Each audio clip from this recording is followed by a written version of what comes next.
পত্রিকায় বিএনপি সম্পর্কে ভালো কথা লেখে না, শুধু খারাপ যেটা আছে অমুক জায়গায় চান্দাবাজ ধরা পড়ছে ওটা হলো বিএনপির, কিন্তু ওই জায়গায় জামাত ইসলামী ধরা পড়ছে কিন্তু লেখে না।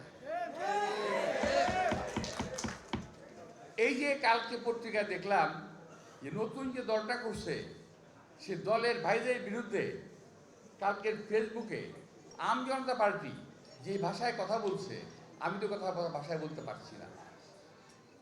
তাদের সম্পর্কে বলা হয়েছে তারা বসুন্ধরা সালমার কাছে টাকা নিয়েছে, তাদের সম্পর্কে বলা হয়েছে তারা আজাদের কাছে টাকা নিয়েছে, তাদের বিরুদ্ধে বলা হয়েছে একটা বোন ছিল কি একটা বোন মেয়ে আমাদের, সে নাকি ইদানিং ব্র্যান্ডের কাপড় চোপড় পরে ঘুরে বেড়ায়, টাকা পায় কোথায়? ওরাই বলতেছে, আমি কিন্তু বলি নাই ভাই, আমি কিন্তু বলি নাই। এটা কিন্তু ফেসবুকে প্রেস ব্রিফিংয়ের কথা বলছি আমি। তো এখন চান্দা দিয়ে যে দলের শুরু, সে দলটা আমাদেরকে বলে বিএনপি ক্ষমতা আসলে কি হবে দেশের। আরে ভাই, বিএনপি তো 3 বার ক্ষমতা ছিল, দেশের কি হয়েছিল? দেশের উন্নতি হয়েছিল, ক্ষতি কিছু হয় নাই। বিএনপি বাংলাদেশের তিনবারের ক্ষমতাসীন একটি দল। এই দলকে চক্রান্ত করে ক্ষমতাচ্যুত করেছিল কারা? মনে পড়ে আপনাদের?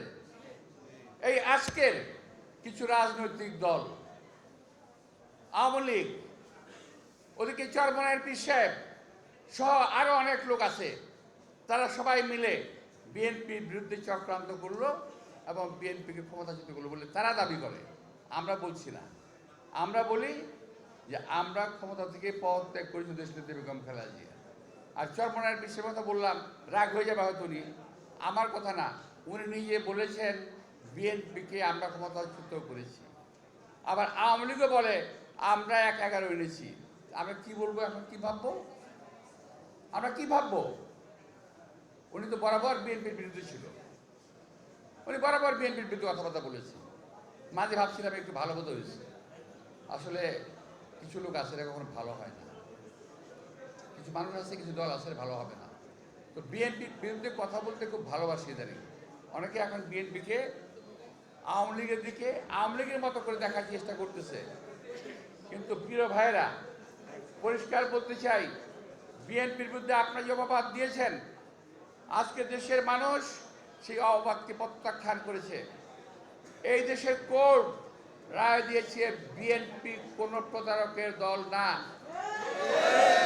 বিএনপি কোনো ভণ্ডের দল না, বরং বিএনপির কাঁধে ভর করে অনেক রাজনৈতিক দলের নেতৃবৃন্দ মন্ত্রী হয়েছেন। এই কথাটা মাথায় রাখতে হবে। অনেক রাজনৈতিক দলের নেতৃবৃন্দ মন্ত্রী হওয়ার চিন্তা করতেছেন, এটাও মাথায় রাখবেন। তো বিএনপি সম্পর্কে এরকম আজে বাজে কথা আপনি দয়া করে বলবেন না। হ্যাঁ, দুর্নীতি, দুঃসময়